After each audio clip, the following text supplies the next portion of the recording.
भोपाल से प्रस्तुत हैं प्रादेशिक समाचार। नमस्कार, समाचारों के साथ मैं जितेंद्र रघुवंशी। पहले मुख्य समाचार। प्रधानमंत्री नरेंद्र मोदी ने सरकारी विभागों और संगठनों में 51,000 से अधिक नवनियुक्त कर्मियों को नियुक्ति पत्र सौंपे। केंद्रीय मंत्री नरेंद्र सिंह तोमर ने युवाओं से केंद्र सरकार की विभिन्न योजनाओं के जरिए बढ़ रहे रोजगार के अवसरों का लाभ उठाने का आह्वान किया। मुख्यमंत्री शिवराज सिंह चौहान ने भोपाल में गांधी मेडिकल कॉलेज के 482 करोड़ रुपए लागत के नए 2000 बिस्तरीय अस्पताल का लोकार्पण किया और सावन के अंतिम सोमवार पर शिवालयों में उमड़े श्रद्धालु उज्जैन, ओमकारेश्वर, मंदसौर सहित विभिन्न स्थानों पर निकली भगवान की सवारी। अब समाचार विस्तार से। प्रधानमंत्री नरेंद्र मोदी ने वीडियो कॉन्फ्रेंसिंग के माध्यम से 51,000 से अधिक नवनियुक्त कर्मियों को नियुक्ति पत्र प्रदान किए। यह रोजगार मेले का 8वां संस्करण था, जो देश भर में 45 विभिन्न स्थानों पर आयोजित किया गया। इस रोजगार मेले के माध्यम से गृह मंत्रालय ने विभिन्न केंद्रीय सशस्त्र पुलिस बल, नारकोटिक्स कंट्रोल ब्यूरो और दिल्ली पुलिस में कर्मियों की भर्तियां की। प्रधानमंत्री ने नवनियुक्त कर्मियों को अमृत रक्षक बताते हुए कहा कि वे न सिर्फ देश की सेवा करेंगे, बल्कि देश और देशवासियों की रक्षा भी करेंगे। श्री मोदी ने कहा कि हमारे युवाओं के लिए नए रास्ते खोलने के लिए अर्धसैनिक बलों की भर्ती प्रक्रिया में कई बड़े बदलाव किए गए हैं। रोजगार मेले को संबोधित करते हुए प्रधानमंत्री ने कहा कि इस बार रोजगार मेले का ये आयोजन एक ऐसे माहौल में हो रहा है जब देश गर्व और आत्मविश्वास से भरा हुआ है। हमारा चंद्रयान और उसका रोवर प्रज्ञान लगातार चंद्रमा से ऐतिहासिक तस्वीरें भेज रहा है। उन्होंने कहा, इस प्रतिष्ठित क्षण में नवनियुक्त कर्मी अपने जीवन की सबसे महत्वपूर्ण यात्रा शुरू करने जा रहे हैं। प्रधानमंत्री नरेंद्र मोदी ने कहा है कि 9 साल पहले शुरू की गई जन धन योजना के अंतर्गत अब तक 50 करोड़ से अधिक बैंक खाते खोले गए हैं, जो नागरिकों के आर्थिक सशक्तिकरण का साधन बन गया है। गौरतलब है कि 28 अगस्त 2014 को श्री मोदी ने जन धन योजना की शुरुआत की थी।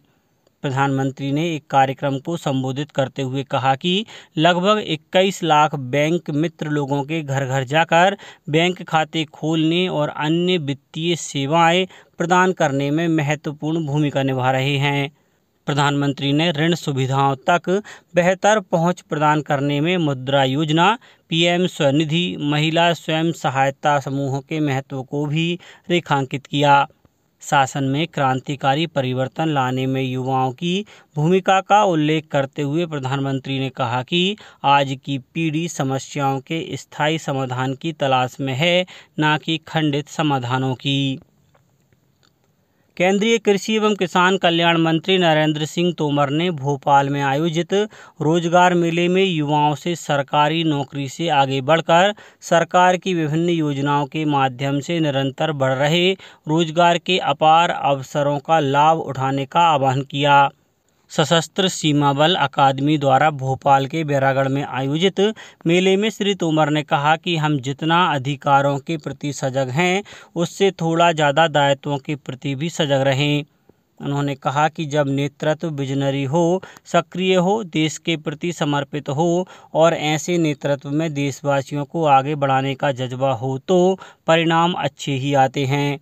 इंदौर के CSWT BSF कैंपस में आयोजित रोजगार मेले में केंद्रीय पर्यावरण मंत्री भूपेंद्र यादव शामिल हुए। यहां उन्होंने 249 अभ्यर्थियों को नियुक्ति प्रस्ताव पत्र वितरित किए। ग्वालियर में रोजगार मेले का आयोजन सुरक्षा बल अकादमी टेकनपुर में किया गया, जहां 218 युवाओं को नियुक्ति पत्र दिए गए। मुख्यमंत्री शिवराज सिंह चौहान ने भोपाल के गांधी मेडिकल कॉलेज में 482 करोड़ 5 लाख रुपए की लागत से निर्मित 2000 बिस्तरीय अस्पताल एवं इमरजेंसी मेडिसिन विभाग का लोकार्पण किया। इस अवसर पर मुख्यमंत्री चौहान ने यहां 17 करोड़ 52 लाख रुपए की लागत के नवीन ओपीडी भवन, 27 करोड़ 4 लाख रुपए की लागत के नर्सिंग कॉलेज, हॉस्टल एवं ओपीडी रजिस्ट्रेशन काउंटर निर्माण कार्य का शिलान्यास भी किया। इस दौरान श्री चौहान ने प्रदेश में चिकित्सा सुविधाओं के विस्तार पर प्रकाश डाला। कार्यक्रम में लोक निर्माण मंत्री गोपाल भार्गव, नगरीय विकास मंत्री भूपेंद्र सिंह कार्यक्रम के विशिष्ट अतिथि के तौर पर शामिल हुए। वहीं चिकित्सा शिक्षा मंत्री विश्वास कैलाश सारंग समारोह की अध्यक्षता की। भाजपा विंध्य, महाकौशल, मालवा, ग्वालियर, चंबल एवं बुंदेलखंड से प्रदेश में 5 जन आशीर्वाद यात्राएं निकालेगी।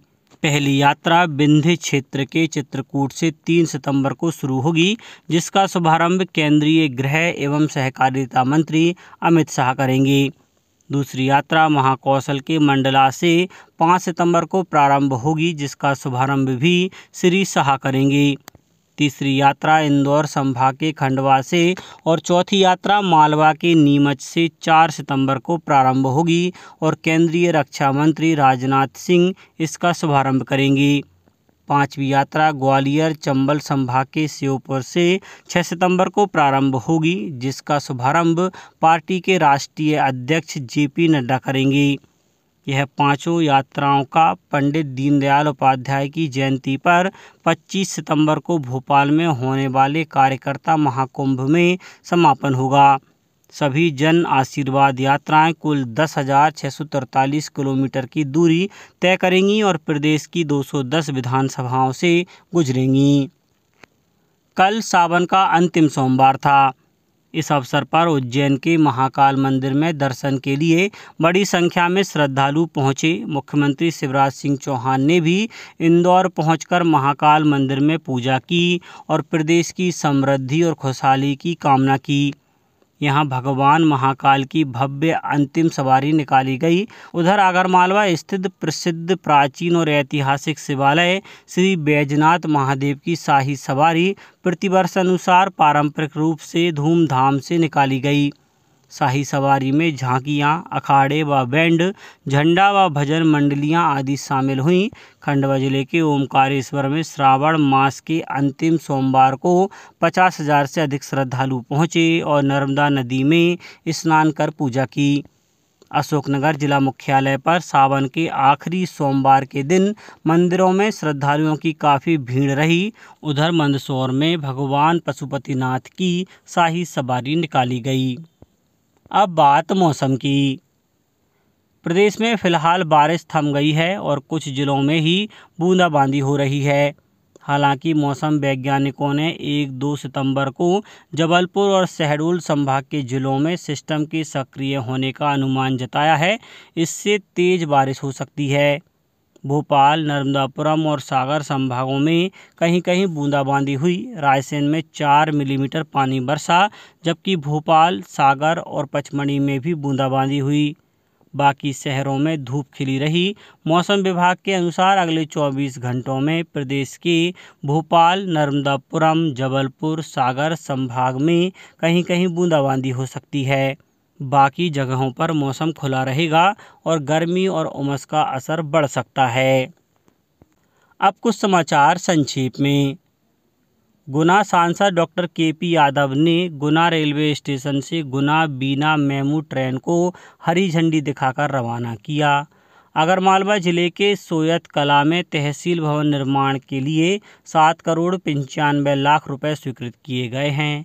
छिंदवाड़ा जिले के परासिया विधानसभा क्षेत्र में संचालित कन्या शिक्षा परिसर के भवन निर्माण के लिए 31 करोड़ 15 हजार रुपये की मंजूरी मिली है। छतरपुर जिले में भी वोटर लिस्ट में नाम जुड़वाने सिर्फ 3 दिन शेष रह गए हैं। यहां 31 अगस्त तक नाम जुड़वाए जा सकते हैं। और धार पुलिस ने लाखों के 24 फायर आर्म्स और 10 जिंदा कारतूस सहित एक आरोपी को गिरफ्तार किया है। अंत में मुख्य समाचार एक बार फिर। प्रधानमंत्री नरेंद्र मोदी ने सरकारी विभागों और संगठनों में 51,000 से अधिक नव नियुक्त कर्मियों को नियुक्ति पत्र सौंपे। केंद्रीय मंत्री नरेंद्र सिंह तोमर ने युवाओं से केंद्र सरकार की विभिन्न योजनाओं के जरिए बढ़ रहे रोजगार के अवसरों का लाभ उठाने का आह्वान किया।